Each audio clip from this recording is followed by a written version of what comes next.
بسم اللہ الرحمن الرحیم۔ السلام علیکم ناظرین، آج ہم بات کریں گے نفاذ اردو کے حوالے سے۔ بر صغیر سے ہماری آزادی کا خاتمہ 18ویں صدی میں ہونا شروع ہوا۔ بنگال غلام بنا میں سور غلام بنا اور آخر کار 1857 میں سقوط دہلی کے بعد آزادی کی آخری شمع بھی بجھ گئی۔ ہمیں غلام بنا لیا گیا اور پھر آزادی کی نشانیاں ایک ایک کر کے ختم کرنا شروع کر دی گئی۔ عزت داروں کو بے عزت کر دیا گیا اور ذلیلوں کو باعزت بنا دیا گیا۔ پگڑی، ٹوپی، شلوار، قمیض، پاجامے، شیروانی کو ذلت کا نشان بنا دیا گیا۔ صوبے دار، جمعدار، خان سامان، حوالدار جیسے عہدوں کو چھوٹے طبقات کے لیے، چھوٹے عہدوں کے لیے مختص کر دیا گیا۔ ہماری اردو زبان کو دربدر کر دیا گیا۔ انگریزی لباس، انگریزی کھانوں، انگریز کے دیے عہدوں، انگریزی زبان کو عزت کی علامت ٹھہرا دیا گیا۔ جب ہم نے انگریزوں سے آزادی کی جنگ لڑی، اور یاد رکھیں یہ دنیا کی سب سے بڑی آزادی کی جنگ تھی، ایسی جنگ جس میں ہزاروں نہیں لاکھوں لوگوں نے اپنی جانیں قربان کی، جو 1-2 سال نہیں 200 سال سے زیادہ عرصہ لڑی گئی۔ یہ نعمت ہمیں تشتری میں سجا کر چند بار کے مذاکرات کے بعد نہیں ملی۔ ہمیں تاریخ پڑھائی ہی نہیں جاتی، ورنہ ہم جان پاتے کہ غالب جیسے شاعر نے یہ کیوں کہا، چوک جس کو کہیں وہ مقتل ہے، گھر نمونہ بنا ہے زندان کا۔ ہمیں آزادی کی تاریخ پڑھائی ہی نہیں جاتی، ورنہ ہم جان پاتے کہ ہم نے یہ نعمت کس صفاق اور خونخوار درندے کے جبڑوں سے چھینی ہے۔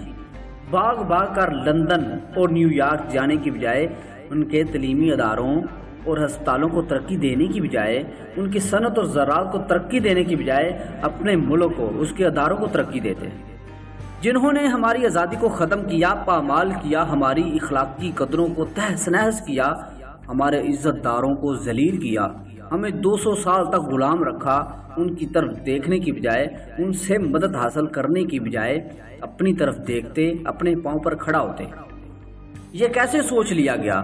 جنہوں نے ہمیں 200 سال غلام رکھا، ہمارے اقتدار کو ختم کیا، ہماری تہذیب کو پامال کیا، ہمارے لیے جینا مشکل کر دیا، ہمیں اپنی ٹھوکروں کی ضد میں رکھا، وہ ہمیں اپنے پاؤں پر کھڑا ہونے میں مدد دیں گے، ہمیں باعزت سمجھیں گے، ہمیں دنیا کا مقابلہ کرنے کے لیے قابل بنائیں گے۔